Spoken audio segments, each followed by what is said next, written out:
So, Yeah. all right, let's just get this back. I feel like we already started the conversation. We're gonna Yeah, have to I know. We're just catching pause and up be like, now. all right, let's bring it back. Okay, this is the podcast now. We're in the podcast now. Hello, everybody. We're the Unpaid Nobodies, and welcome to this week's episode. Purvis, Yo, how are you doing this week? How's everything going? I know you're I'm dealing big with... tired. Yeah, I know you're dealing with some stuff. Yeah, I am super tired. I have found out, or no, I came to the conclusion that one, I'm not ready for a kid, and two, I don't want a kid because I have a cat. And he's a handful, and today he got neutered, and I feel bad for him, but he needs to keep his cone on, otherwise he's gonna mess everything up. Yeah, Cost me yeah. another three Every, hundred every, dollars. everyone, give a nice shout out to Zay, Purvis's cat. He's the third unpaid nobody, if there ever was one. Yeah, he's an OG. I know we've told some people that they're the third unpaid nobody, No. but no, it's Zay. Yeah. It's unequivocally Zay. But yeah, no, at least he took Bob Barker's advice. And what is that? He always said at the end of whatever game show he hosted, he would always be like, and always remember to spay and neuter your animals. Okay. Yeah. I know, it's weird, right? But it's a thing that happened every day for 30 years. You know, on American since we television. haven't worked together in a while, I kind of have I've lost my filter. When we used to see each other every day, I've built up a tolerance and a filter to be like, okay, Brandon's gonna say something stupid. I would describe what I say. Ignore it. I would not describe what I say as stupid. I would describe it as silly, because a stupid person would not put nearly as much thought into annoying and humiliating people as I do. It's the way you walk up to me, and I'm just like, what do you want now? I know something's coming. Yeah. Well, that's because, and this is true, I'm annoying. I'm an annoying person. No, you're not. How was your week? I've talked about my parenting troubles. I'm doing a dad thing. So how have you been? Me, I'm good. Just, work has been pretty consistent, actually. So just out here, listen to music. This is the highlight of my week, recording the show. Okay. Yeah. So why don't we just jump right in so we can get to the things that we really do want to talk about? I mean, yeah, I think that's the best idea. To be honest, well, as we always start off, let's start off with the news. Okay, let's start off with the news. But there wasn't much. Yeah, no, I don't think there wasn't much. This was a quiet week.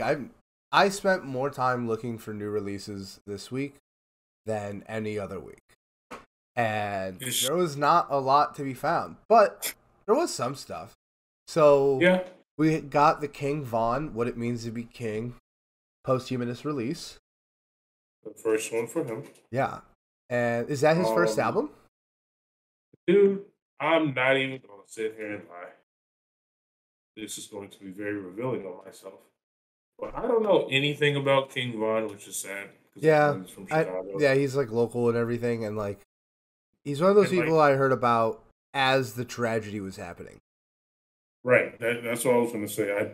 I hate those type of people that really didn't follow an artist and once they pass away, it becomes like the biggest he has a ton of projects. He's been around for quite a few years. Yeah, and that's what I'm looking at now. The past 3 years, we got some stuff here on Spotify. Yeah. I personally went through this thing where, wow, I'm gonna have to edit this because I want to kill myself. Who's the guy from LA? Okay, so this proves my point because I can't even recall his name now. Guy from LA? I don't just know. died in LA. Guy from LA. No way, bro. Hold on. Nah. This is going in the podcast because it's ridiculous. It's just a guy who people die in LA every day. You're gonna have to be way. No. It was a big deal. He was an artist in LA. Him and Kobe have murals up everywhere. What is his? No way. Hold on. Who just? Okay. Think about it. What rappers just recently died? Was it Draco the Ruler? No. We're gonna play a game today. Who recently passed away? And again, this kind of proves my point that like I hate being those type of people that like jump on the bandwagon like someone passes away and just like, oh, I missed him so much, like I Was love it Earl him. I was Swavey? gonna go. No, Because like when you bro.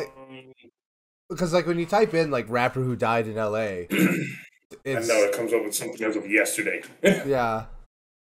Bro, no. It was a big deal. Brandon, Like when did it happen?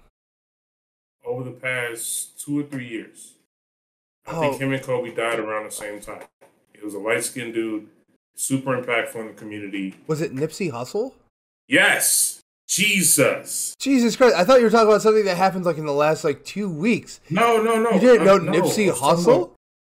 I barely was into him. Like I didn't really know his music like that. So when he passed away, I didn't want to jump on a bandwagon and be like, "Oh, I loved him and I love this song and I love this music," because I really didn't know. It's a. I'll give you this. It's certainly like a balancing act. I think because our culture has like this almost like obsessive need to be respectful to the dead, we will overplay that respect and that admiration for clout, and we don't. People don't seem to think that's fucked up because it is universally considered good to admire people who have passed. You know what I mean? Yeah.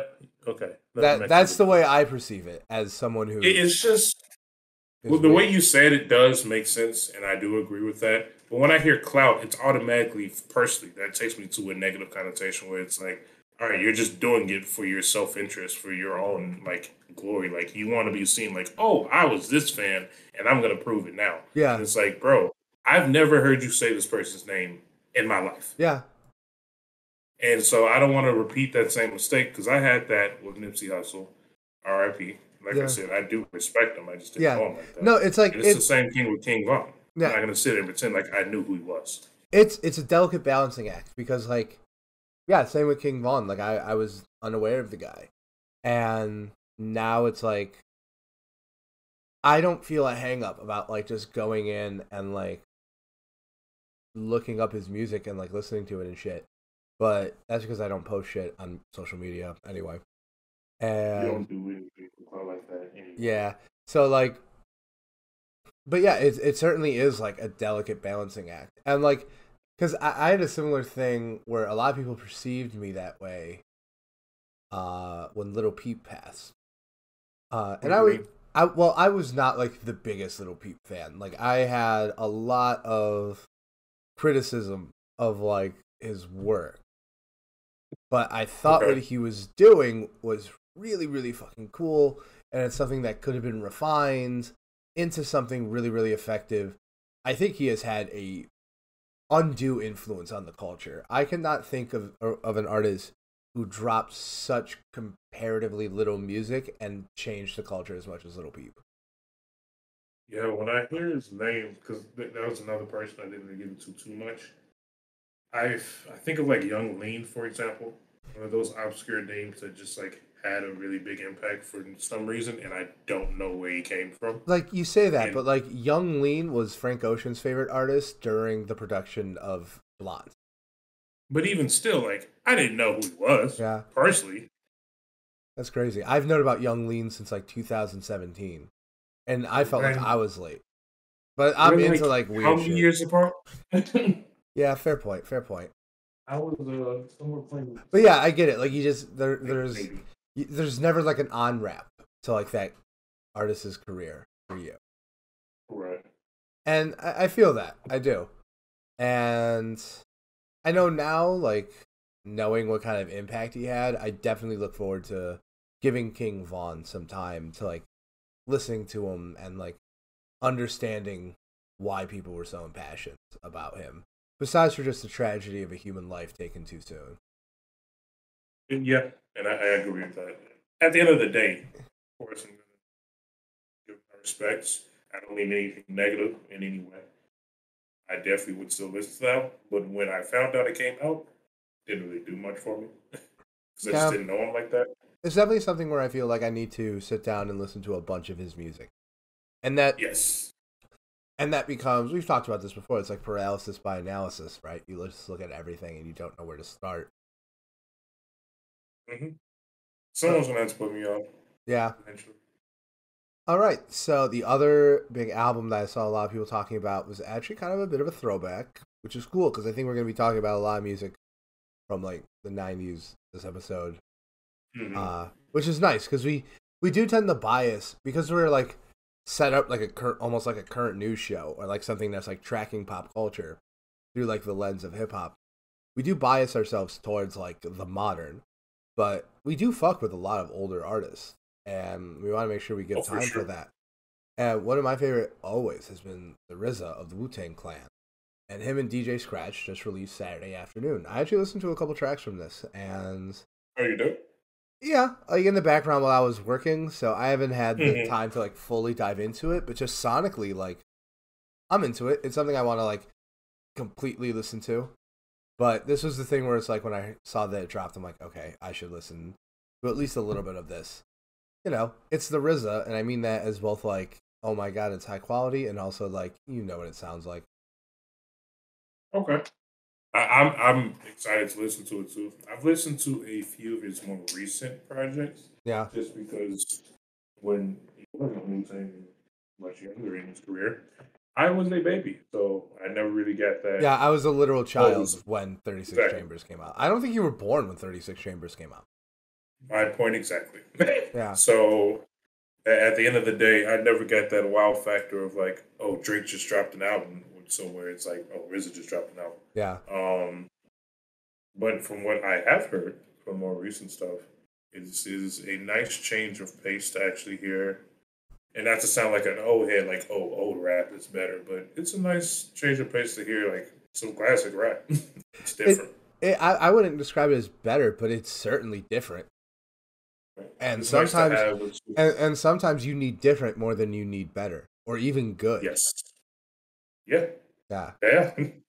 All right. Speaking of not good, uh, That's a great transition. remember Because that? I don't care about this album at all. Yeah, remember that 3 minute song that we're like, this is fun last week? Let's never listen to it again. Yeah, it turns out they were threatening an entire like collab album. Yep. Like an entire NBA thing. Youngboy and the Baby is dropping an album called, or already dropped an album called "Better Than You." Who are they talking this is to? Like a frog? Like this is all I'm gonna say about it. I will listen to this album out of principle because I'm supposed to. I'm not excited to listen to this album. yeah. I probably won't be listening too deeply. I still need to be put on NBA Youngboy. I have listened to some of his songs since last week when I said someone needs to put me on, and I am very impressed from what I have heard. But of course, that's his biggest songs. I do not want this to ruin my experience of finding out NBA Youngboy. Yeah, well, trial by fire, buddy. Yeah, so I will not be listening to this right away. I will eventually. The Baby,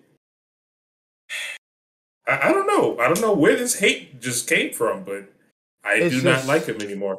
yeah, no, me too. I mean, mostly like it's just it was so easy like last year with the homophobia because like I started disliking him already. So it was just real easy for me Right. to just like be like, Just yeah, throw it on okay. top. Let's just move on. Like this guy's Yep. done. Like we're good. Like there'll be another one and there is. There will be another one. Yeah. So, But as far as albums go, that was really it. And we've had like some steep weeks the last few weeks. So this yes. was real It helps nice. us focus on the bigger picture of this week's podcast, which I think is important. Yeah. Yeah, we definitely wanted to take some time to like talk about the bigger picture in this week's podcast, which you know what it is because you've read the title, I presume. You can read. Yeah. Unless you can't, Um, shout out Drew Stewart. Like, you know what? If you press play on our podcast without reading the title, you're a true fan. yeah, you're a true fan. True fan. We'll bail you out of jail. Like, Right. Depending on what you do. yeah, depending on what you do. Yeah, and how much bail is. I don't have that much money. Like, Neither one of us. Yeah. yeah. All right, so Music our videos? time for our weekly segment.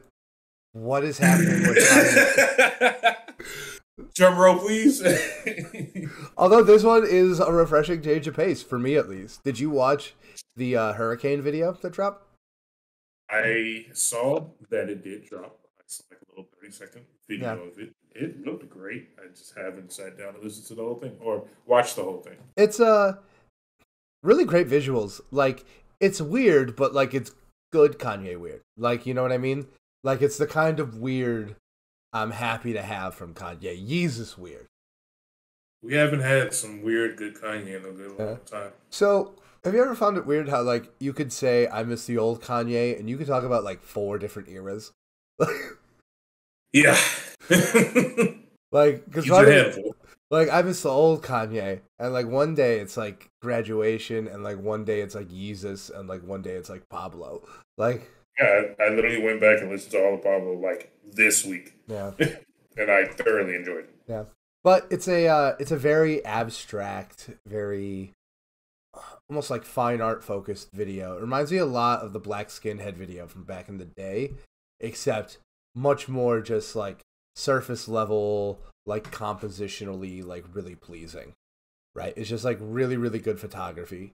Very religious overtones, but it is, you know, it's off Donda, so that's what it's gonna have.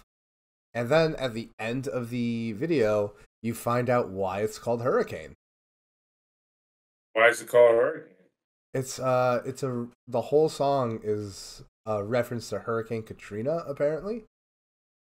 Oh. Yeah, so that's it's a good video. It's not like a showstopper by any means, but it's good. It's the right kind of Kanye content, but still Kanye, go away for a little bit. Like, it's fine.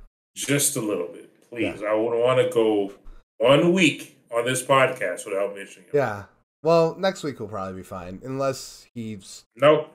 Unless, like, he goes to Ukraine or something. Like, which is something that he would do. Yeah, it makes perfect sense. He's like, I'm going to get Zelensky on the album. What? I'm just... See, this is one of the moments I was just talking about earlier. It's a filter and it's kicking in. Yeah. So, let's get into the singles. Did you listen to the Pusha T one? I did. I've listened to it about 2 or 3 times. Dude, it's really good. It is really good. It just... I was thinking about this earlier, and I was trying to find the best way to put it into words. But for me personally, Pusha T always delivers with the exact same level. And even though I feel like I've listened to the song before, I still like the new song. Yeah, because like I think it's because like the individual bars and everything are always unique. Like he doesn't recycle flows and bars. He just has a very strong aesthetic. He's kind of like the anti-DaBaby in a way, because like he's doing the same thing but just consistently delivering and changing it up just enough that it stays interesting project to project. Yeah, I agree with that completely. It's a nice... Every time you listen to it, I get this familiar feeling. Yeah. Well, it's just still a slight change enough to keep me entertained. Because I don't know about you, but when I listen to Pusha T, I feel like I'm sitting at an office desk surrounded by a bunch of kilos. Yeah. And I'm just sitting there with a ring on my like pinky finger. Yeah. And I'm just demanding and giving orders like I'm Scarface. Yeah. That's what I feel when I listen to Pusha T. Oh, 100%. When I was in Miami, we took a boat and we went out into the bay, and I don't know. Do you drive? We drove. We sailed. I don't know, but we passed all these these multi $10-15 million mansions on the waterfront. And yeah, whenever I put on like My Name Is My Name or Daytona, I just feel like in a tracksuit, just kilos everywhere. Looking out onto the water, guns, just lots of guns, a tiger. I have a tiger. A tiger? Wow. Okay. I didn't think of that. I didn't get the tiger. Yeah, that's me too. You know Pusha T would have a tiger if he could. Oh, yeah. He probably does. We just don't know. And my favorite thing was one time, it was like in 2014, like way back in the day, someone found the Instagram Pusha T made for his dog, and he posted a picture as his dog, and then replied under it like "Love you, son." I was just like, I'm just like, I feel that though, because like I love my dogs, so it's like I kind of get it, like. Oh man! Like definitely a level I would never go to, but my mom would. Like, and apparently Pusha T would. yeah, Pusha T. That's the only thing they have in common. All right. Did you listen to any of these other songs that we want to talk about? Because I did not. Okay, yeah. I mean, I did listen to all of them. I have kind of never listened. Okay, I have never listened to a Khaled song, and really, at this point, it's part of my personality. You've never listened to a Khaled song? Not a single one. Even when he was like trending when he first came out at first album. I missed it. I don't know where I was, but I do not remember this. I feel like personally it's a in the moment type of thing. Like, oh, it's a new song out, it's good, it's catchy, I might listen to it at a bar or something. Yeah. But past that, I would not say go back and listen to it. I won't say that you're missing a ton. He has a great voice. It's fun. But, you're not missing that much. Okay. Well, thank you for being honest with me. But I did listen to it. Again, what I just said, it's a really good voice. I think he's really talented. He's very young, too. One thing that I've been told by multiple people is that we share the same energy, so maybe that's why I like his music. Wow. But besides that, it's not much more to the song. It's a decent beat. Yeah. So Last Call by Khaled. I'm sure it's a Khaled song. Yeah, it's a Khaled song. The next one, I'm surprised that we didn't mention this early in the week, but Murray featuring Corday dropped a song called "Still Here." I threw this on here because we saw him live. Yeah, I like Murray. I've looked after seeing Murray live. I went back. I listened to a lot of his backlog, and I like him a lot.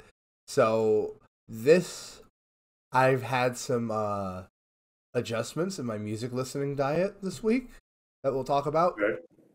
So this must have gotten through the tracks, but this is saved and like ready for me to listen to the second I'm not recording a podcast where I should probably talk about these things. It's a catch-22. I mean, well, we saw live, like you said, he's a great singer. Yo, everything he does on tracks, like he could do live. Oh yeah, he's great. He requires zero auto-tune. He can just get up and do it. Like I was a huge fan of Murray. That the song he has with 21 Savage and on J. Cole's album is one of my favorites from last year. Absolutely incredible. And he ties it all together with the chorus, so he did a fantastic job. And another thing that kind of popped up in my head when I did see the song come out, I wonder if J. Cole maybe put them together. Because I know J. Cole is kind of a mentor for both of them, and a lot of people are saying that Corday is he has all the good parts, J. Cole, but also has all the bad parts, but even worse. Where like he's a great lyricist, and his songs have a lot of meaning, but there's no like hit to them. Yeah, like, not every song needs to be like a radio song, but it needs to like have that hit. But some is missing. At least some songs do. Right, at least some songs do. Yeah. And I did listen to the song. Thought it was pretty good. Maybe I just wasn't in like a singing mood when I heard Murray singing. It just didn't really like click. Nothing was bad about it, but you got to be in the mood to listen to it. I feel like. All right, well, I got to give it a shot. I've listened to enough Corday to know that I like him. Okay. Yeah. So he's another one. Yeah, I like Corday. I've listened to an ambitious handful of his songs. At least from like the younger people, I would say he's definitely one of the like better people. Oh yeah. Of the young kids, he's definitely like one of the better ones. But yeah, anyway, we can jump right back into the rest of the news. All right, let's get right back in to the rest of the news. And what I'm very, very excited about, Brandon, Brandon. Yeah. The silence of Jacquees Webster has ended. Did you just use his government name? Yes. Yes, I did. Wow. You know how I feel about this. Yeah, I know. He's your golden boy. He's he's my little golden boy. Um we kind of discussed before that we plan on doing a deep dive about Astroworld in Yeah. general. Yeah, it's definitely an episode that's going to be coming up in the next few. Like probably really recent. I won't discuss anything too deeply about that then. What I would say is that I do like Travis Scott. I think it's absolutely horrible. Whatever happened. But his silence is broken. He has posted on Instagram after a very long hiatus.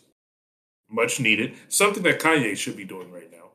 But anyway, a much needed hiatus. And he has posted his new startup, his fun startup. He is giving back to the community. He's got a couple of things set up where he's giving out like scholarships, fundraisers, whole bunch of stuff. Yeah. I'm looking at it right now, and I definitely, any criticisms I have are not at Travis Scott. I am someone who probably should have a podcast talking about politics because I'm very involved in that. And like a lot of things he's raising money for, I just feel like should be taken care of as part of being a citizen of the United States. But like that's not his fault, right? So I think it's a noble gesture, and I think it's one thing to throw money at something to combat negative PR, which on some level this is, but he is throwing a lot, like. Right. This isn't some this isn't a small attempt like no. Yeah, this is not a small gesture. This is a lot of money going into a lot of very specific, very targeted issues. So I think as far as a celebrity, like giving back as like on a PR level, I think this is fairly good. I just have my criticisms of that as a structure. You know what I mean? Not this specific situation. And another thing is, man, that Astroworld situation is just wild. Like, and completely unexpected. I don't think anyone would have assumed or predicted that. Yeah, I like that he's trying to make things better. He is doing it intelligently. I think maybe it's still just a touch too soon, but no, I hope this guy can do enough good. And look, maybe what happened at Astroworld like changes Travis Scott, because I gotta be honest, like something I'd like to do is, because I'm a professional creative, I like to hear about other professional creatives who do things very different than me and like how their jobs work. And the ones I find the most interesting to listen to are like audio engineer, because it's so different from what I do, and also very similar because like in the broad strokes the jobs are kind of similar. It's creating something. And I've heard a lot of people say Travis Scott is just not very good to the people who makes his music. I've heard Travis Scott just does not treat people well. Yeah. Who knows? Maybe this is something that turns his entire life around. I know, like, God knows it's an event worth self-reflection on. Yeah. So, and like you said, this could be something really good for him in a better light. Because it doesn't drastically change his music, but drastically changes him as a character. Yeah, because I gotta be honest, like, if this guy came out and he was just like, no, fuck this, rage till I die, it's like, that's in very bad taste, and I don't think I like you anymore. Like, right. I do think it is just, like, a matter of, depending on how he reacted to this, like, I think a lot of people's positions on him were going to change radically. But I think he's doing a good job. Like, I think, like, this is as good as it can be. So I'm hoping this is the start of a entire lifetime of Travis Scott doing good things, and then I can look on and I can be like, okay, it is great that this person is around. You know what I mean? Yep. That's what I'm hoping for. I'm hopeful. I am hopeful. Okay, now the next thing is something that I don't think usually we'll be talking about, and that is Earth Gang showing up on Jimmy Fallon. And what I mean by that is, I don't think we really give a shit who shows up on late night talk shows. Not at all. However, because Earth Gang, friends of the show, people we've talked about extensively already on a few different episodes, I do think it's interesting, man, that like a show with as broad base appeal as Jimmy Fallon is looping them in. Have they made it? Like, are they about to become like a real mainstream duo? Like, could they be like the? It's so fucking trite to call them the next Outcast, but could they? I knew you were gonna say that, but I do know what you mean. But I don't mean artistically. I mean just as a duo hitting mainstream success, because we've seen a lot of duos come close. You know, and RTJ is real close to my heart, but and they're real popular, but I don't think they've made it quite there yet. Like, right. And I think if anyone's going to surpass them, it's Earth Gang. This is a good setup. Yeah, this is a good setup. They have a similar uprising, similar culture, their artistic value and what they mean to the culture. Obviously, Outkast is way bigger. Yeah. But Earth Gang has that foundation to get to that level possible. Man, I'm hoping they blow up, because this last album, the last few days I've been re-listening to a lot of music, and the Earth Gang albums are some of the ones I've been going back to the most. Pretty good. All right. So, Purvis is mad at me, everybody. I'm not mad. I'm just disappointed. Isn't that what parents say? Yeah, that is what my mom used to tell me when I got D's. All right. You did not get D's. I swear to God I did. Anyway. Randy, you have a master's. You're fine. Yeah. Oh, I'm fine now. I'm great at 30. But yeah, so Purvis is very disappointed in me because I have jumped ship from Spotify. I would say you're testing the waters. Yeah. I mean, but what did you do? Why are you jumping ship? Okay, so first off, I've been wanting to jump ship from Spotify. I've been thinking about it for a while, right? And it's just because like a huge part of like my personal values and like things I take very seriously as part of my life is people being paid fairly for their work.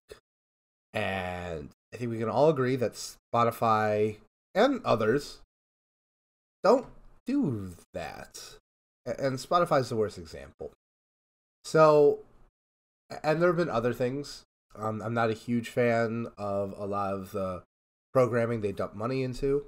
I don't love that the CEO this last year has started siphoning money from server upkeep and artist compensation into investments into defense companies that make weapons. That shakes me to my like. That's something that really will make me stop. But like, I was gonna say that's a core value for you. Yeah, that's a core. Like those are two core values of mine, and it seems silly because Spotify went down 2 days ago, and I was just like, God damn it! Like I need to listen to music so I can do my job because that's what I do. I was just like, fuck it, I'm gonna sign up for Tidal right now. So I'm on Tidal now, and how's your experience? So the experience so far is definitely positive. So I signed up for the Hi-Fi Plus plan, and what does that mean to people who don't know? Yeah, I'm gonna break that down.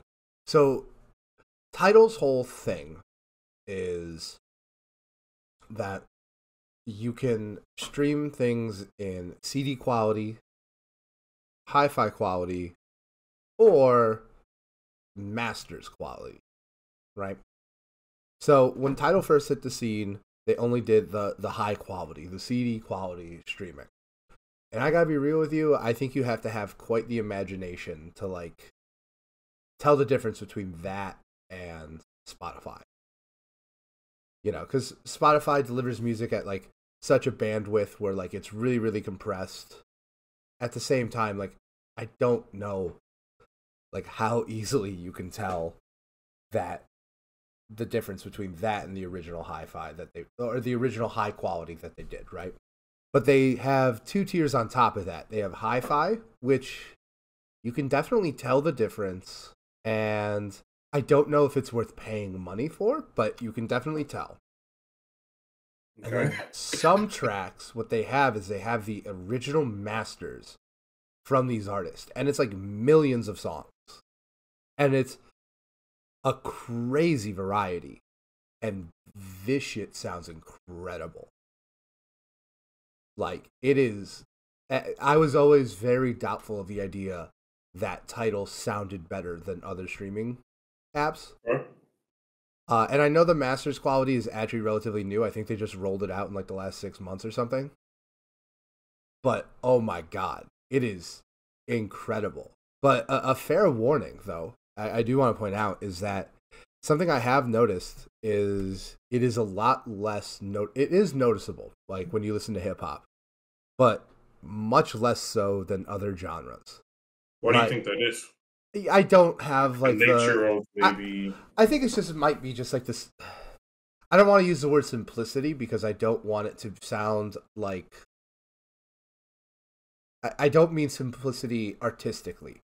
I mean, you know, I just think in rock music there's a lot. It's usually 4 tracks as opposed to 2 or like the thousands. You know that.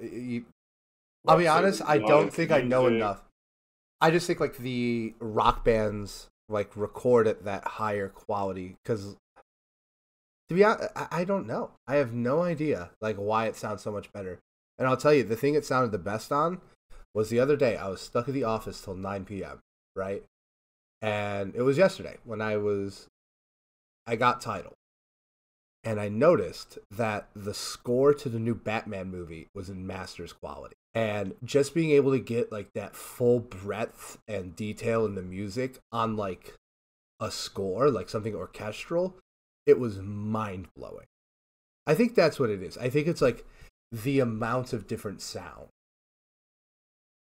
I will say, like, when you first told me, I was pretty disappointed because, you know, the reason I stay with Spotify, and not that I'm like super against leaving or not leaving, I'm not swayed in any direction, but I have a lot of playlists on Spotify. Yeah. I've tried to mention it before, but I have a playlist called The Vault. That's basically like 3 weeks long. It's every song that like, I listen to and enjoy it in some fashion. And so I could never really leave the application just because I have that playlist there. Yeah. But with what I've heard so far, I knew when Tidal first came out that Jay-Z was kind of selling it as a marketing point that like it literally sounds better. And to me, I had no idea what that even meant. Like I just didn't understand it. But now that you're breaking down that there's like 3 different tiers to a song coming out, yeah, I am much more interested. Yeah. And I hope there's like a trial thing that I can try where like there's a 90-day trial for $6. That's what I'm doing. There's a 90-day trial. Okay. Yeah. Okay. I'll see if I can send you the link. And the thing, so there's actually 4 like quality tiers. Okay. There's standard, which is at the same bitrate as Spotify, but it uses a lot less data. Right? That's the thing, is that like the higher you go up, the more data it is for every song. So like sometimes if you're like me and what I've been doing with it is going back and listening to a lot of songs in the master quality. And I'll tell you, like every System of a Down album they have the master quality for, and I'm hearing songs in a way I have never heard them before. And I can actually give like a really rock solid example. So in 2020, same band, System of a Down, released a song called Protect the Land after like a 20-year hiatus, right? And the entirety of the vocals are harmonized between the 2 singers, Serge Tankian and whatever. Darren McCallis. I have much respect for that man. I don't know why I just whatevered him. And the entire song is harmonized. But I don't know why, but for one reason or another, I can only hear Darren, not Serge. And for months, I was like, is Serge even on the song? And now listening it with the masters, you can hear like very distinctly two different voices that are harmonized. That's pretty dope. That's actually pretty dope. That is like the selling point of it. But the thing is, I think like that those levels of layering and harmony and stuff, I just don't think you'll get that in like a lot of rap albums because like that's just not the focus. Mm-hmm. You know, and you get that more and more like the Daft Punk albums, like a lot of house music sounds incredible. And I think it's funny that like the thing that has enticed me with Tidal is not the reason I came over. I went to Tidal because I like that they fairly compensate their artists at least better than Spotify. And with the tier I have, they actually directly pay artists $2 every month, the one you listen to the most. So I think that's cool that you directly support artists when you with the money you give. But then again, you know, if you're someone like you who, yeah, you listen to your music through Spotify, but you spend a ton of money on merch, you see a bunch of people in concert, you're actively supporting the artist. Me, I don't buy a lot of merch. So like the way listening is probably the best way for me to support them. I'm still on the fence, but I'm actually very interested now. Yeah. Hearing about like the different tiers because I told you that I think I talked about it in the first episode, or it might have been the STEM episode, but we was like I was saying I was listening to Blind with like a special pair of headphones that's like higher quality headphones. Yeah. And I had that moment like in front of you where I paused the song. Yeah. Because when I was listening to the song Nights and there's a beat switch halfway through the album, I don't even need to explain what it is because I feel like it's the most ubiquitous piece of music released in our life. Right, like there's no one that I hasn't at least heard of him or that song. But when it switched, I heard something that I hadn't heard before, and to me that's mind blowing because I've listened to the song hundreds of times. Yeah. So if you tell me I'm gonna have that kind of wow factor for let's say, I don't know, any of my like top 5 most played albums, I'm very intrigued. Yeah. I need to hear a master's version on like the best headphones that I can find. Yeah. Now I'm gonna ruin your high just a little bit because it's not every album. Like for example, Frank Ocean's albums, they don't have the master. Yeah, but like Kid Cudi's albums are all in masters. The Weeknd and even his original mixtape master, like the old stuff they have. And okay, that's nice. And like for an audience that isn't the people listening to, if you like rock music, it is obscene like how well the bases are covered there. Like they have albums going back to the 60s and 70s. But I think that's because rock artists are like also, in my opinion, just like way more focused on like audio quality than like to their fans, you know, outward facing. So I think that could be a factor. But yeah, I'm intrigued how they obtain this.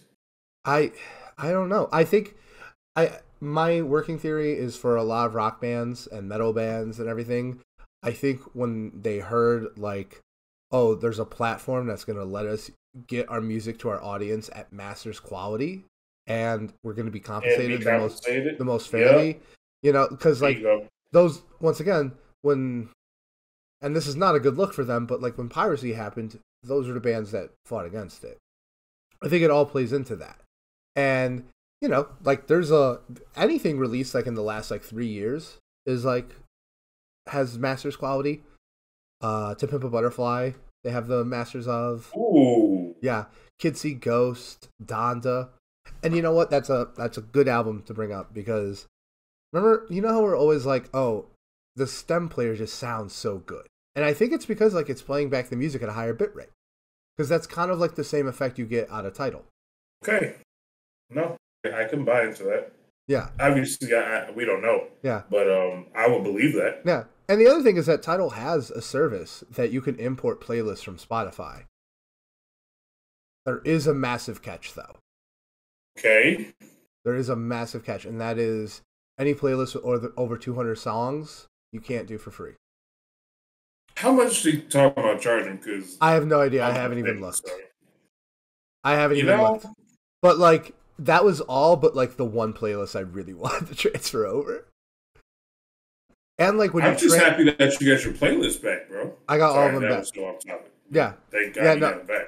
I only lost a few, and the ones I did lose, well, first off, I got them back, and secondly, yeah, I don't know if anyone in the outage lost any Spotify playlists, but I did, and then I got them back, so I think it was just a server issue.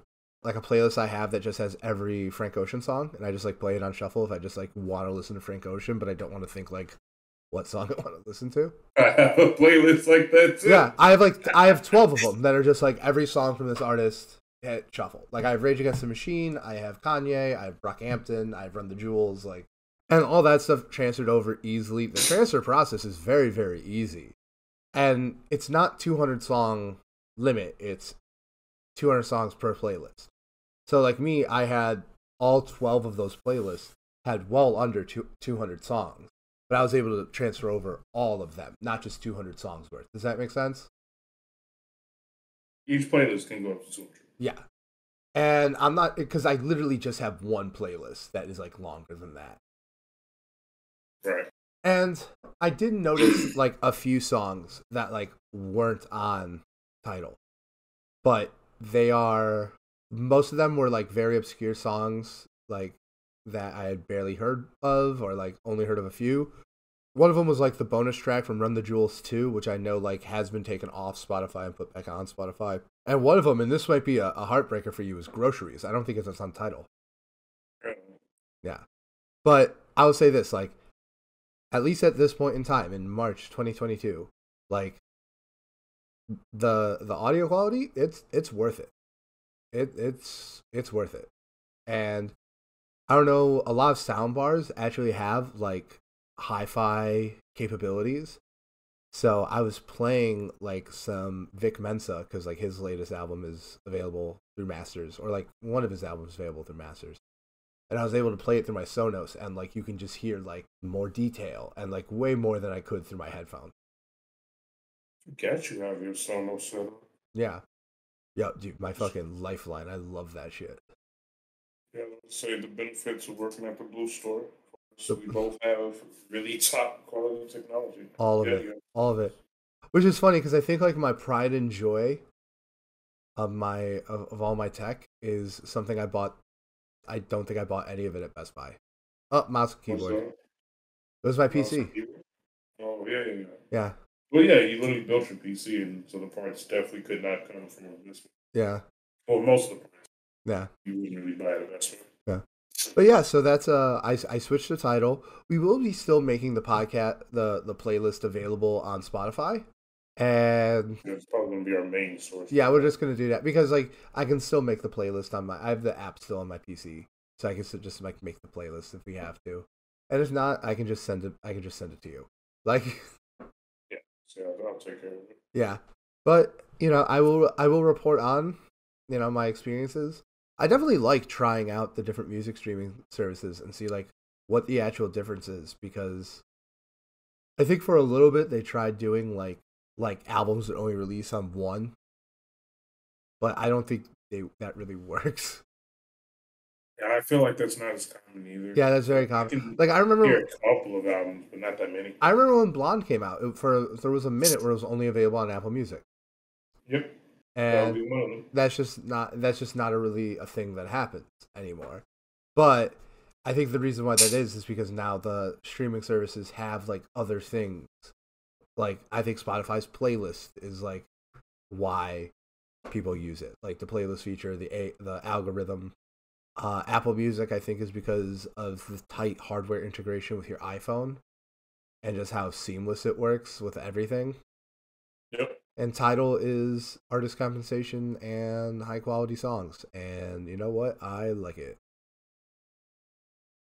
I know this conversation. I mean, the conversation was definitely not this in depth, but I'm gonna try Tidal.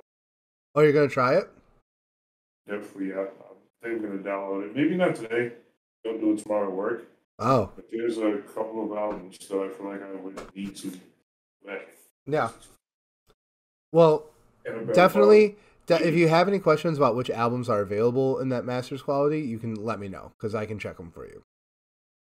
But, I And mean, what you said it was a couple of bucks for like 3 months or something. That's not bad. yeah, and even if you could do That's not 30 bad. days for free, Right. you just have to remember to turn it off. I won't. Yeah, yeah. I mean, you might this time. It's fucking $20.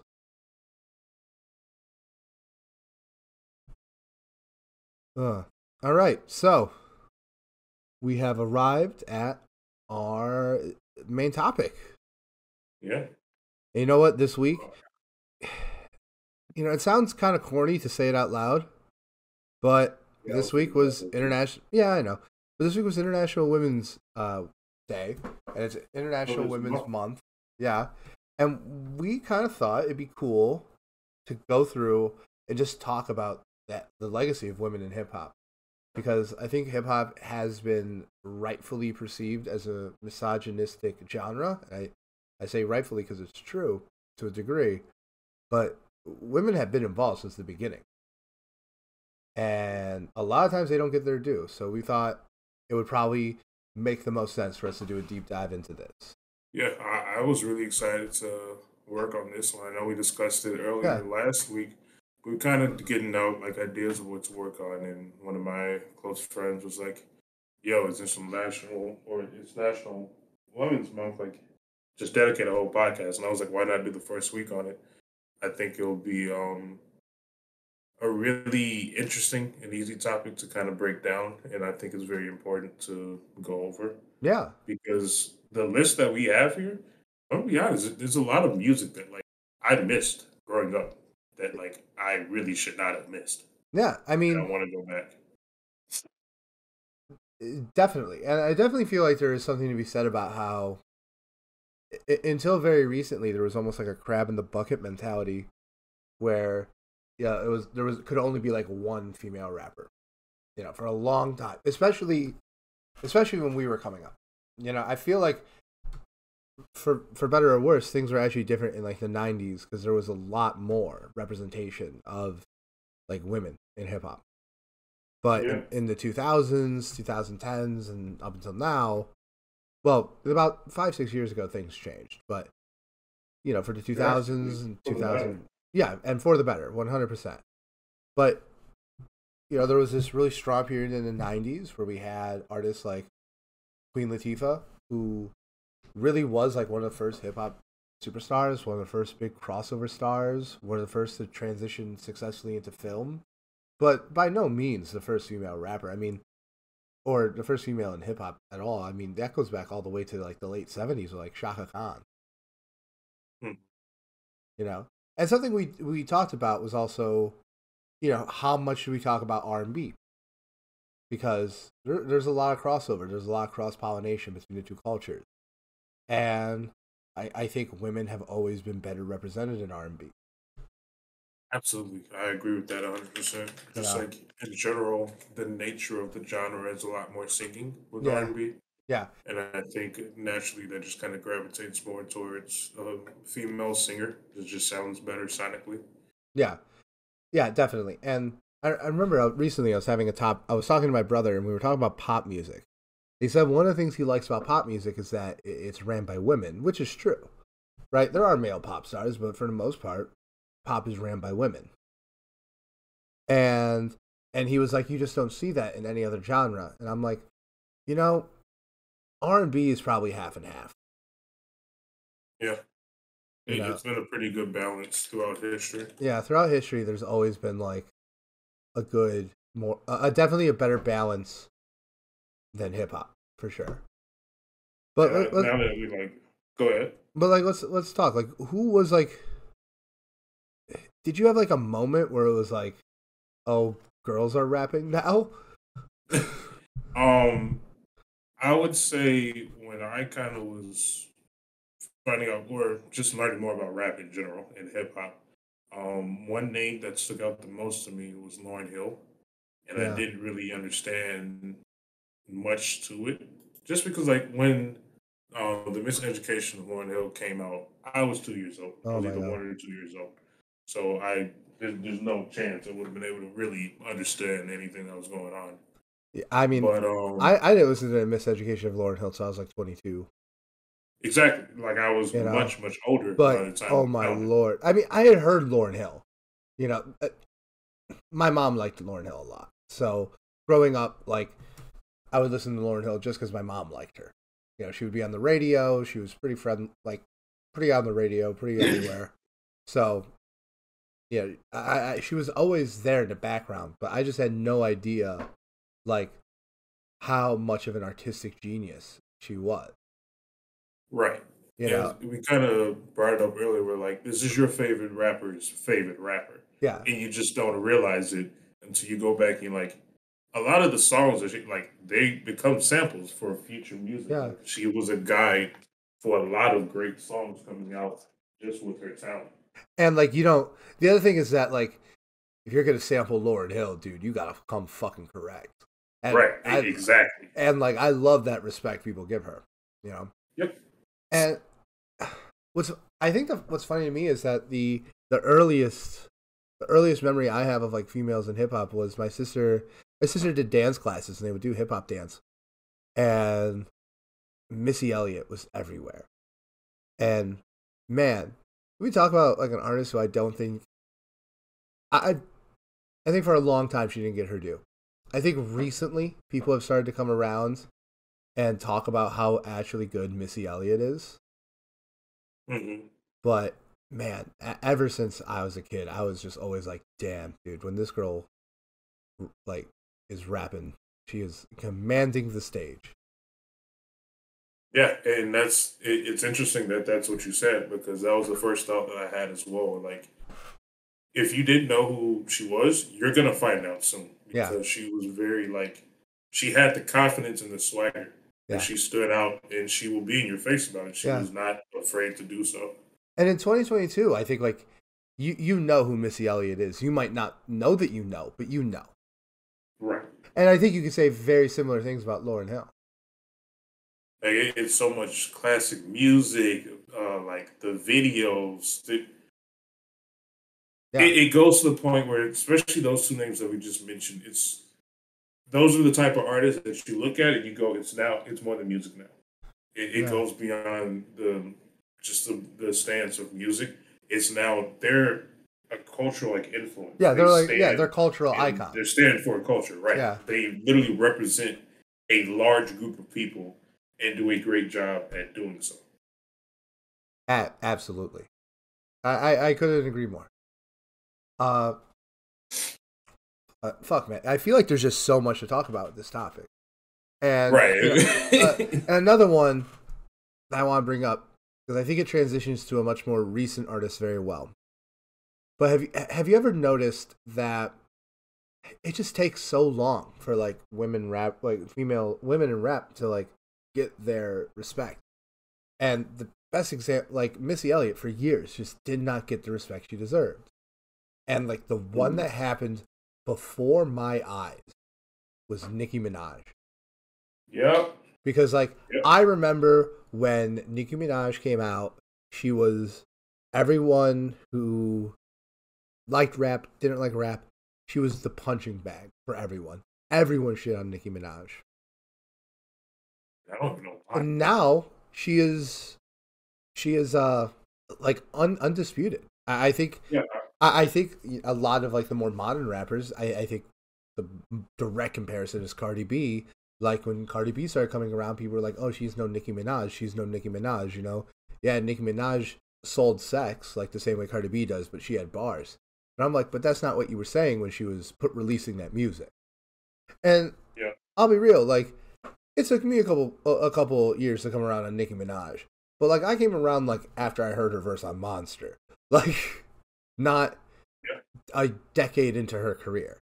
I would say, So is that especially if something you remember, or am I just old? I wouldn't call you old, but I had a similar thing where I feel like I don't know when I was introduced to the genre, no one really put me on to a lot of females in the game. So just naturally, it's overly populated with a lot of males, so you kind of miss a lot of golden gems, and I feel like Nicki Minaj is one of those golden gems that I missed. But like when I go back and listen to the music, she's really, really good. She's And supremely talented. yes, She and does. she has her own style. I feel like that's one of the first things I noticed is like no one else is like Nicki Minaj. It's just so different, and it's more than just so like the confidence or the swagger or the lyrics. Like her personality, what she brings into the world, not just music, but what she gives to the actual community and the culture is very valuable. Yeah, definitely. I couldn't agree more. Like I think she, looking back at like the Dat Piff YouTube days, you know, she stands with like, I mean, like look at her label mate. She's right there with Drake. Yeah, You know, and and and she was around some pretty big names yeah, and she's around throughout some her very label big names, history. right? So, you know, I think Nicki Minaj is just like a perfect example of just like this relentless backlash against a female artist. And look, I'll keep No it real. reason. Like, yeah, for no reason. And I'll keep it real. Like, there are plenty of songs that like I think Nicki Minaj is like, holy shit, incredible on. I also think she makes a lot of like pop stuff that I'm not like super into. I don't think it's bad. It's just not, you know. I think she makes a. I think she does have like a fair amount of like desire to be a pop artist that some other names that we want to talk about aren't. But like that's Hmm. not a bad thing. It's just like some of her music hits for me and some of it doesn't. I'm no disrespect. But what really clicked to me is like it's a similar thing where maybe some of the songs just don't really hit because you don't really relate to it. But like personally, for me, the people that you have around you stand a lot for you as just both as a professional and just as your own person.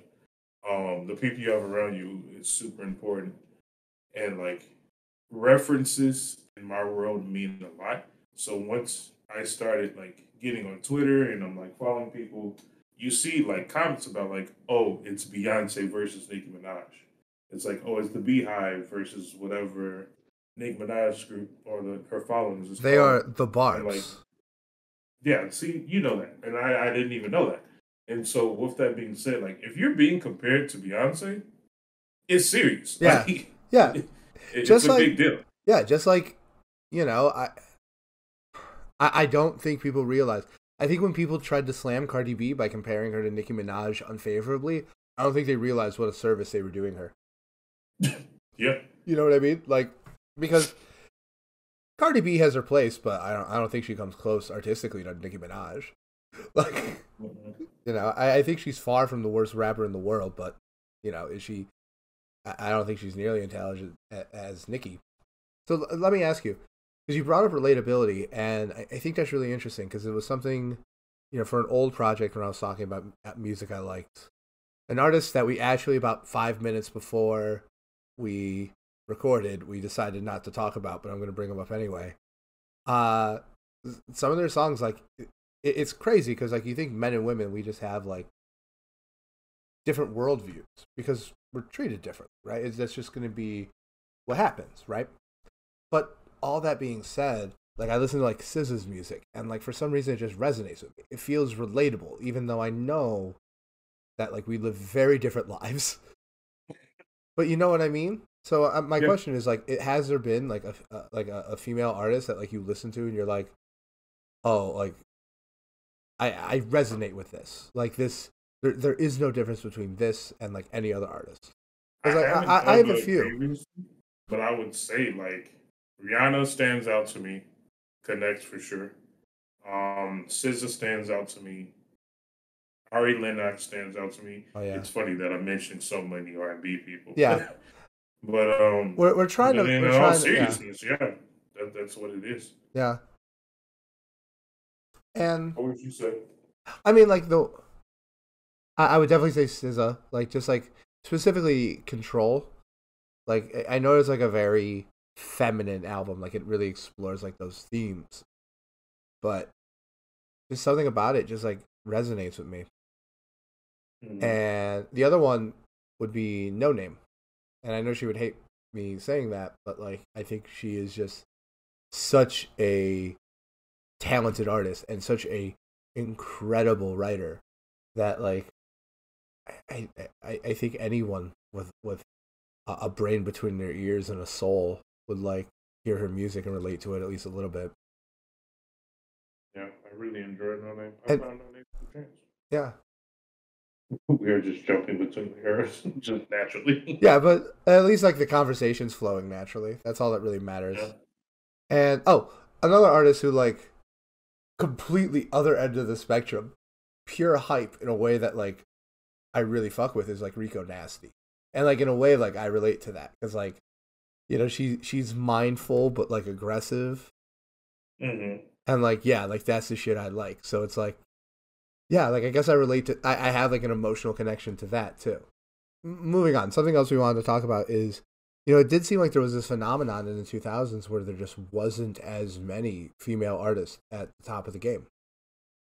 It seemed like Yeah. it was Missy Elliott, and then there was kind of nobody, and then Nicki Minaj. Yeah. I was actually And gonna say we kind of yeah, you talked about it a little bit where before it seems like there can only be one. Where until it's like, very okay, recently. you're now the staple. Yeah, until Right. very recently, yeah, it did feel that way. I And sent like you that video by FD Singifier, a YouTuber I really like. You should check him out. Where he kind of talked about like how women and white men have always been treated very similarly, in that if you're not completely and unequivocally down for the culture, there can only be one of you. And like, yep. And and I think I mentioned that last week. Yeah, where it's always one. And you have to be like the staple now. yeah, You have exactly. to represent everybody, which sucks. You had all that pressure put Yeah. on you. It was the nature until more recently. Thank you, W- w- God. Now, one artist I think was around at the same time and like just objectively never got to like superstardom, but who I think is really talented is MIA. Yeah, Yeah, like when she dropped that track with Travis Scott, I was like, these are two artists I would really like to hear more from. I think she's really exciting. I think a lot of her, music. She has a few hits like Paper Planes and a couple other songs that the titles escape me. But her albums, like as far as listening experiences go, I think hold up with the best from like the late 2000s. yeah. You know, I would say from the late 2000s, she definitely stood out to me. Like you said, Paper Planes is the biggest one, yeah, but I don't know. People like her and Sierra kind of have some kind of like similar nature to me. Or like I partially for me, and maybe I just didn't know that much about them, but it didn't seem like they were the biggest names, but they still made a name for themselves, if that makes sense. yeah, no, because they had a lane. Right. Like I think what MIA does is yeah, she's very much a rapper, but she brings a lot of like her culture. I don't know exactly. It's a very specific like South Asian culture that she brings into her music, and like it's incredible. Another thing, and this gotta be said, like there are most of the artists who, because we're really only focusing on ones that we like. Yeah, there are really only two that she's the only one who's not black. Her and Snow the Product. Hmm. MIA is Southeast Asian, and Snow the Product is Latina. And Snow the Product is what I want to give a shout out to because she never really hit the mainstream either. She was always very very underground and kind of like I don't know, kind of like normie core to a degree.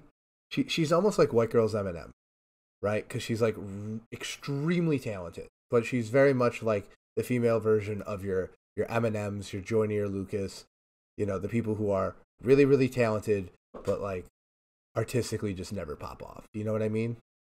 Hmm. So I think it's interesting that I'm phenomenon. actually Say that again. I'm looking into her now, just because like I didn't know too much about her previously before you kind of put it in the doc. Um, is she rapping in Spanish then, or is it English? No, it's in English. Because I'm looking at some of the titles and some of them were in Spanish, so I was like, oh, maybe there wasn't an English All the translation. ones I've heard of, and I've heard a fair amount. Because once again, like her music's good. Like I the ones I compared her to, like I mean, she's not Eminem, but she's also much better than Joyner Lucas. I would much rather listen to her. Like, like I don't know if that bar is high enough. yeah, fair point. But like, you know, it's just interesting how you can kind of see like some phenomenons that you see play out like throughout hip hop, like even through this microcosm. People finding niches and people succeeding in those niches. if I wanted to compare MIA to someone, and even this is like tenuous at best, but I would compare it to like Childish Gambino. Okay. Yeah, just because like a focus on the experience rather than the bar. Oh, I see what you mean. Yeah, Okay. but I I do was gonna think say I don't know where you're going with this. I wasn't yeah, prepared. but yeah, I think when we talk about this, there is a very good. There's some very good news, and the good news What's that? is that we are living in a golden age of like women in hip hop. Like right now, there are more compelling female rappers releasing music than ever before. Yeah, and I think they're all competing to win a lot of different awards and just the music in general. Like Yeah, some people don't really care about like the awards if you go platinum or whatever, but like if you don't care about those type of things, the music is still very, very good. yeah. I mean, I would say all the artists that we have here, we have Rico Nasty, we have Doja Cat, Cardi B, Young M.A., No Name, Megan Thee Stallion, Tierra Whack.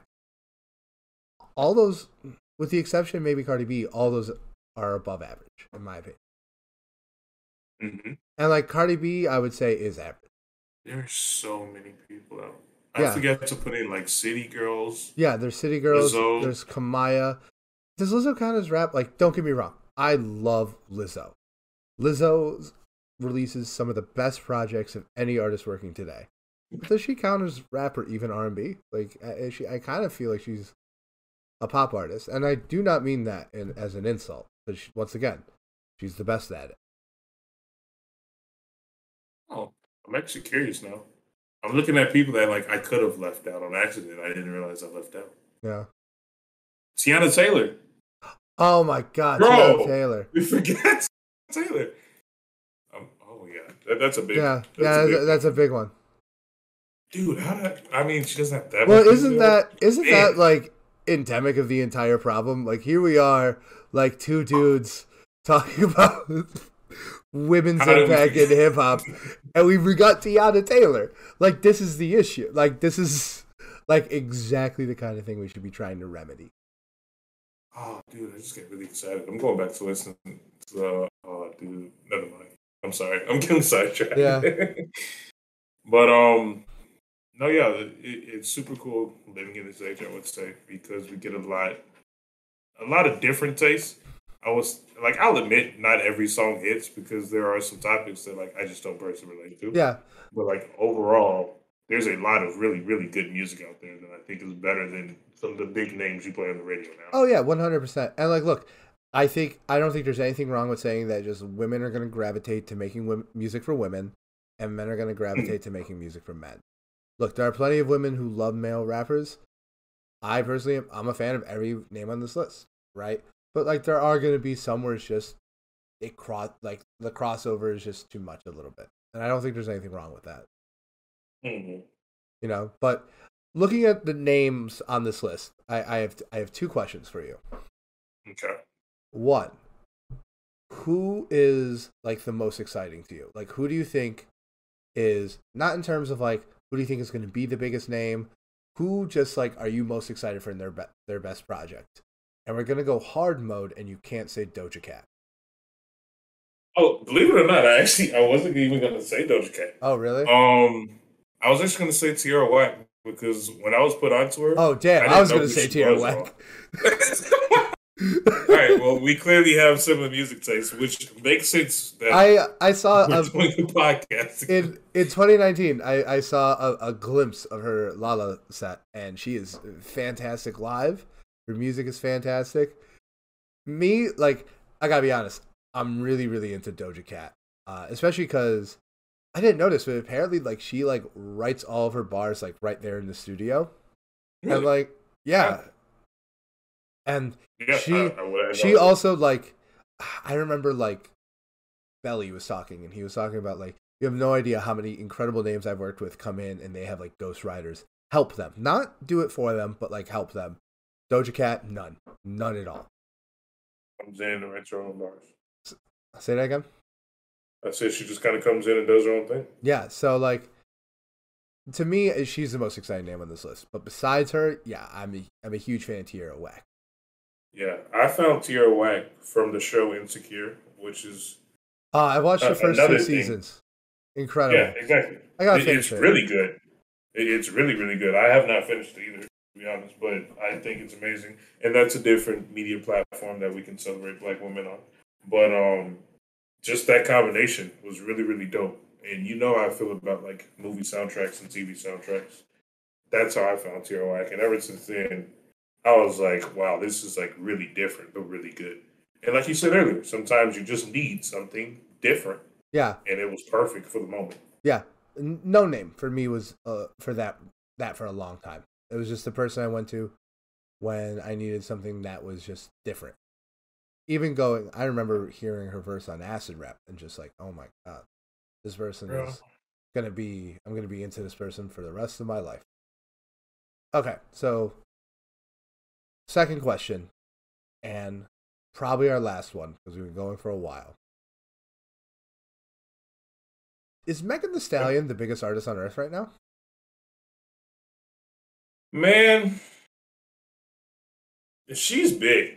She's I'm not gonna lie. huge, and like you know, I just think she's so talented, and like it is crazy to me how she is just so clever with her bars, so talented with her flow, and still just captures that top 40 audience.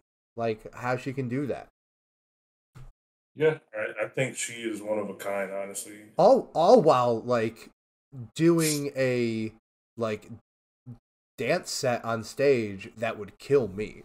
Like yeah, no, I would not be able to do it at all. Like Megan Thee Stallion is probably more athletic than some professional athletes. She's got the knees. They talk about it. Yeah, she definitely has a better ACL than Derrick Rose. I will say 100%.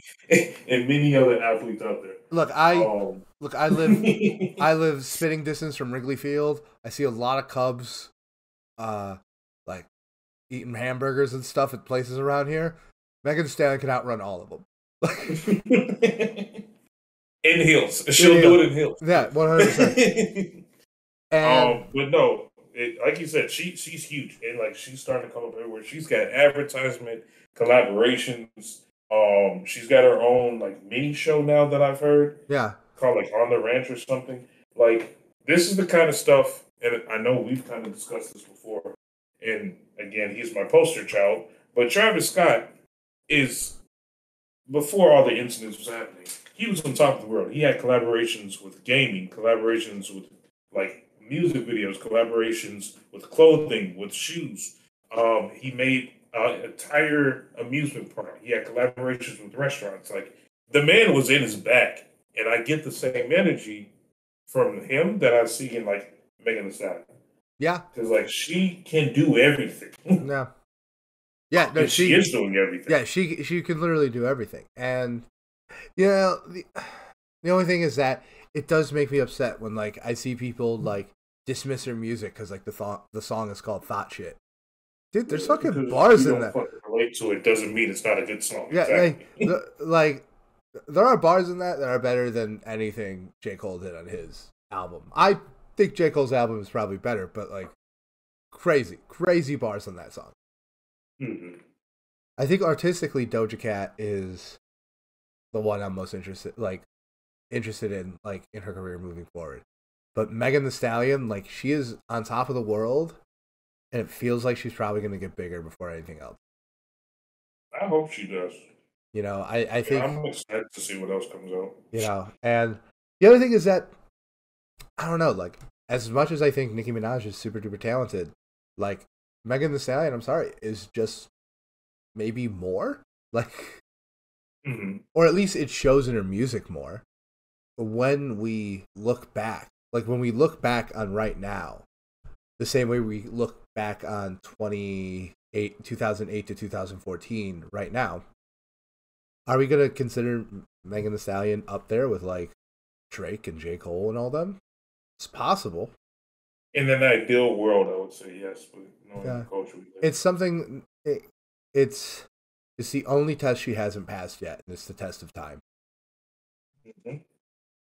But we wish you the best. But to be fair, she's relatively new, so she is relatively new. Like, on one hand, like, yeah, she's new, but she's also been around since like 2018. So she's been working. It's been under 5 years, and I feel like that's the threshold. 100. Yeah, that's fair. And COVID happened, so do we really count 2 of those years? Yeah, no, that's fair. Yeah, no, she's certainly like early. Like, there's certainly room to grow. It's just that, like, if she's already when she was at La La this past year, she was the headliner. Yeah, and she deserves to be. And 100%. Yeah, and that's what everyone who talked about it said. Like, yeah, she should be the headliner. And it's like, but where does she go? I don't know. It's an exciting question. I'm like, you know how I feel. Like I literally talked about this already, but like I do correlation a lot, and like who do you have around you? So features matter a lot to me. And I'm looking at her album Good News. She had the baby at the top of his career. Obviously, it's different now. She had City Girls, Little Durk, SZA, 2 Chainz, Big Sean, Beyonce, Young Thug, Mustard, and some person named Popcan. Popcan is like one of the biggest Jamaican artists ever. So that's my point. Just because I don't know him doesn't mean he's not big. Yeah. And so these are just the features. Like she's made it. She's there. She's there. But there's no sign of slowing down. And that's why I'm so fucking excited. I think, though, she's taking a break, though, right? She's finishing school or something. Yeah, she went back and got her degree. Oh, yeah, that's cool. Super dope. Yeah, that's again super dope. Yeah, that's dope. Like, I don't know, man. Like, what can she do? It's kind of crazy because, like, I would always say, look, whenever I hear like chuds talk about people like Cardi B and Megan Thee Stallion about like, oh, what role models are they for young women? My instant reaction is like, how about you stop being a shit parent and like don't let your kid listen to music meant for 18-year-olds, because that's what Cardi B makes. I think that is such a dishonest argument. Yeah. But like, there are certainly worse people to look up to than Megan Thee Stallion. Like, that is true. Like, what are you gonna walk away from? That like it's like you can shake your ass and like education? Like, is that the worst thing in the world? I was gonna say, and things like that, like especially and it's something that I, of course, will never fully understand just because it's not mine. I have different world issues to deal with that impact my life than would be female. But like, as I do have like nieces, I would love if they would listen to Megan Thee Stallion. Obviously, without as much sexual content, but like what she means as a person impactfully. Like, I would want my daughter to have that confidence, and I need her to grow up in a world knowing that, like, hey, you're important. Don't be afraid to be who you are. Like, don't let anyone control you. So I feel like she brings a lot of that really valuable lessons and kind of beliefs to a lifestyle that, like, in its own right needs to be. Wow. I don't think I could top that, Purvis. That was a really nice sentiment. I think she's super important. Wow. And I really do hope she keeps going on. I think she will. I think the career is still young for Megan Thee Stallion. Wow, we can almost settle this mix. Yeah. But I mean, yeah, she's certainly someone we'll be talking about again on the show. I think if there's one thing I can see that. Yeah, I think if there's one thing she can do is, and she is like more poppy, and this is something that definitely happens more in pop. Is a lot of her albums are like just hit after hit after hit after hit. And look, at a certain point, you just gotta call a spade and say that's a great album. Not everything needs to have a concept. Not everything needs to have a thread running through it. Mm-hmm. Right? That's why I say like about Lizzo's last album, right? It is just hit after hit after hit after hit after hit. every song is just like a 9 out of 10 at least, right? What I do think could just like cement Megan Thee Stallion's career is if she has like a classic album. Yep. That would definitely wrap it all up. Yeah, that would definitely just like, that's the only other thing she needs to do. And I don't think she necessarily needs to, because her career is totally fine without that. I think it's fine if she wants to keep just making hits and hits and hits. But I think if she really wants to be like considered like, an all-time A-lister, yeah, a classic album would make that undeniable. She just needs one classic album. And multiple classic albums would put her into a stratosphere I don't think we've ever seen before. Ooh, that's giving me a chill. Yeah. Like just thinking about that. Yeah. All right. To whoever is still listening, thank you for letting us talk about women's history for an hour.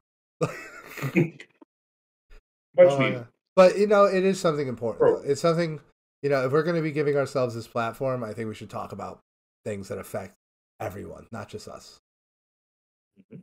And there was never a better time to do it. So, do we want to do recommendations? Yeah, let's wrap it up. All right, I took screenshots this week, bro. Oh, I was tracking when I was. Yeah. I have a note in my phone where I write them. That works too. That definitely works too. Do you want to go first, or can I go first?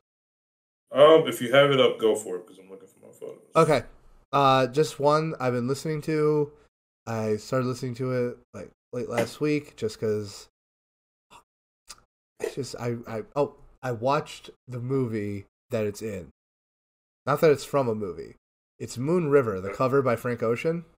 Oh. Yeah, there's a movie that's in, and I watched like the first half of that movie the other day, and I just have been listening to Moon River ever since. Which, like, Moon River is a song with like a really long history of incredible covers and completely outside the realm of like R&B. Like, this is like an American folk staple, and I think Frank Ocean cementing his legacy on a song that iconic. Dunzos. 10 out of 10. It is insane that you brought up. I was listening to my entire Frank Ocean playlist the other night when it was raining. My friends and I was just like in the car talking. Like, we ended up having like this really deep talk about life. I put on the Frank Ocean playlist and we listened to Moon River. Open up the sunroof and was just like watching it rain. It hits different, bro. Dude. It hits. It's a fantastic song. Yeah, I won't carry on. My first song that I was going to recommend, it's on like my phone again, is called The Count, which is by Currency featuring Wiz Khalifa. Oh, shit. Yeah, I feel like this is one of these songs that, like, okay, a lot of people probably heard this song, they just didn't know they heard it. I was listening to this. This came up on like Random Shuffle last week, and it was just a nice little memory of like being in LA with the sun out, just driving along the beach with the wind in your hair. It's pretty nice. All right, that's pretty sick. What's your second one? My second one, slight change of pace. Song dropped last year. Huge fan of the video. I think it's like legitimately one of my favorite videos in a couple of years. And I still struggle to say this guy's name and the song title. But it's Fi by Toby Lojwane. Oh! I think I know what you're talking about. Yeah, you know that song? I'm pulling it up. Yes. Oh wait, no, didn't I tell you that? Yeah, I think you were. I think you were the one who sent it to me. Yeah. Yeah.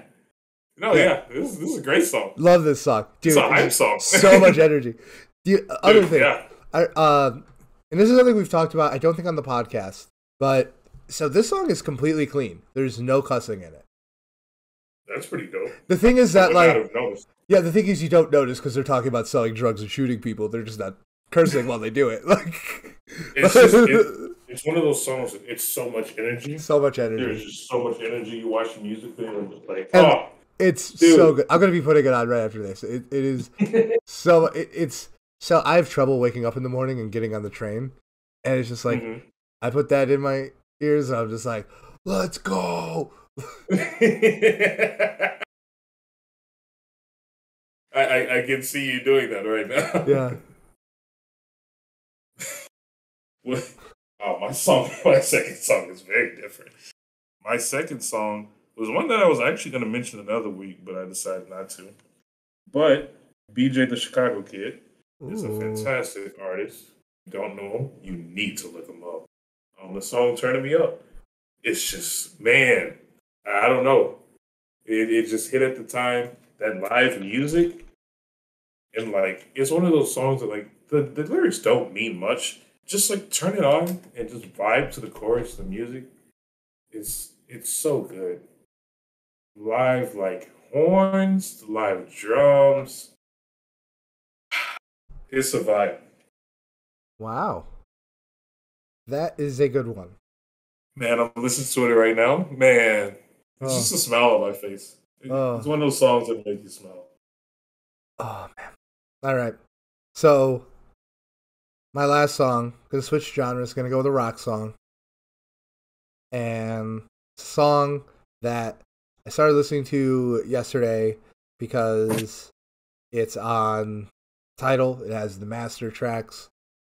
And it's another one of those songs where it's like, I've heard this song a million times in my life, and I am hearing it for the first time again. And it is Everlong by the Foo Fighters. It is a slow. I don't remember the last time I listened to that. You have to know this song. It's like one of the most popular songs in the world. I know, that's what I'm saying. Like, I don't Yeah. remember the last time I listened. Yeah. And I also watched an interview. I watched Dave Grohl on Desus and Mero. And, they talked about like how the Foo Fighters is like one of the only like rock bands that black people really like. And I was like, I listened to that as like I was watching that video as I was downloading Tidal, and then when I saw the master track for the Foo Fighters, I was like, oh, I should listen to that. And it's just, Right. You have to. It's new again. Man, I'm getting Tidal. At least the trial. Yeah. I'm gonna have to. Okay, well, I'll close it out with my last recommendation. I will say this is definitely someone that we've never talked about on the podcast. I don't think I've ever talked to you about.